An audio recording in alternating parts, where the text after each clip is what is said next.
to look back on our records, but again, we know how dry the conditions were and the winds.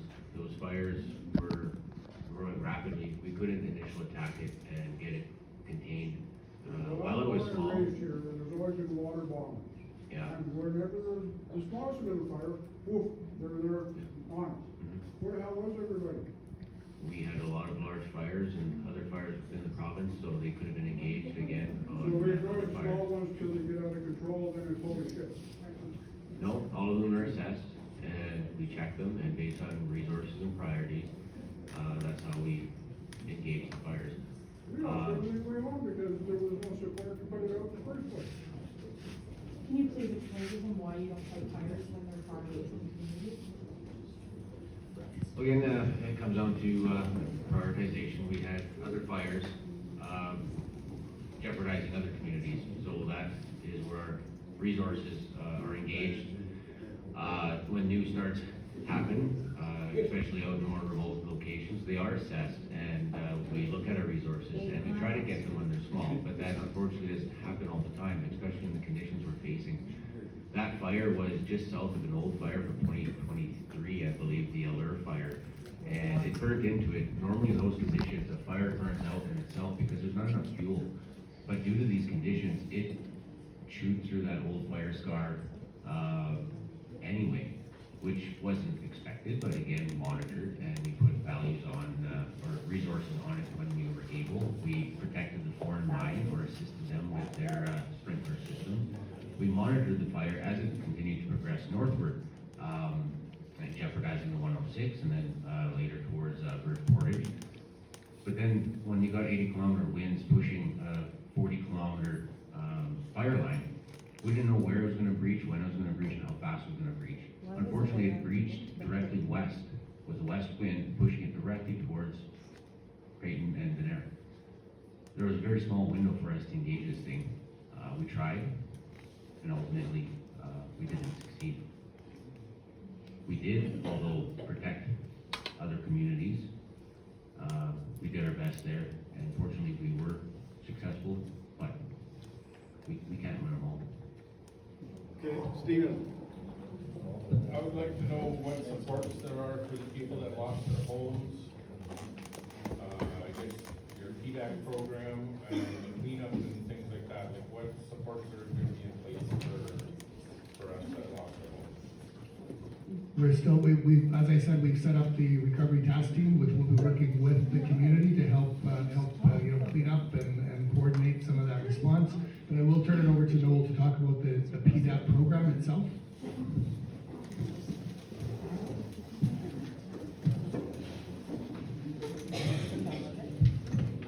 Yeah, so I fully understand and respect that maybe some of you are not quite at the what comes after the fire stage yet, and so we will definitely be happy to come out again at future meetings and explain the program and what it is. But the Provincial Disaster Assistance Program, we are a subsidiary of a federal disaster financial assistance program, and it's put in place to help with uninsurable losses. Such as? So anything that couldn't be covered by a normal home insurance policy. Like something, give us what it is. So I'm getting there, just give me a minute here. So in this instance, the primary things that we are going to be doing is we'll be working with your community leadership to ensure that they get financial reimbursement for the extraordinary costs that they incurred, and also costs that they are going to be incurring in trying to get the cleanup done on the community, get any temporary measures that need to be put in place as a result of the normal services not being available. And specific, like roads, natural habitats, just clean, like what does that include? It depends what the community needs. So in this case, obviously, we're going to need substantial cleanup, right? And so whether that's whatever type of equipment the community deems appropriate to do that cleanup, if it's not within their inventory, they have to bring in dozers or garbage trucks or haul things away, do environmental remediation, that sort of thing. That's the type of stuff that we're able to get federal dollars through to the province and to the community to help So pay with for. that, like the destruction of the roads, the fire burns so hot, it actually pops cement. It's gonna, the machinery as it's moving in and out with the damage it's already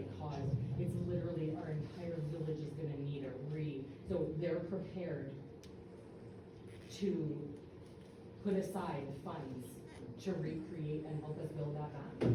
Yeah, so the question here, for those in the back that might not have heard it, is regarding damages to municipal roads that are caused by the heat of the fire and that sort of thing. And that's exactly the type of stuff that we're able to fund through the Provincial Disaster Assistance Program. If So you don't live within a village or a hamlet, what happens? it's the same thing for RMs. RMs as a local authority are exactly the same entitlements as Mine's a town Laurent. or a village. I'm 8 miles out. Yeah, I and pay so taxes to Laurent. If My you're road's in the connected. RM of La Ronge, then that RM would be responsible for repairing your roads and able My to submit road's the same good. claim through the PDAP program if there are those types of damages. Yes, Okay? SPSA So- is paying for the bulldozer. So as far as the municipal side, that's exactly what we're talking about through the Provincial Disaster Assistance Program and the Federal DFA program, is rebuilding those roads and bridges and culverts and that type of critical infrastructure within your communities. And I know our staff have already been in contact with your community leadership. That has happened, and in case of Denair, we received correspondence on Friday. They're well along the process to getting that funding flowing to the community. And so those interactions are already happening. Is there financial restrictions on what you guys have Is there, available? So the question is about financial restrictions or limits. And in the case of municipal damages, there is no financial limit to what the federal government is willing to backstop in a disaster situation.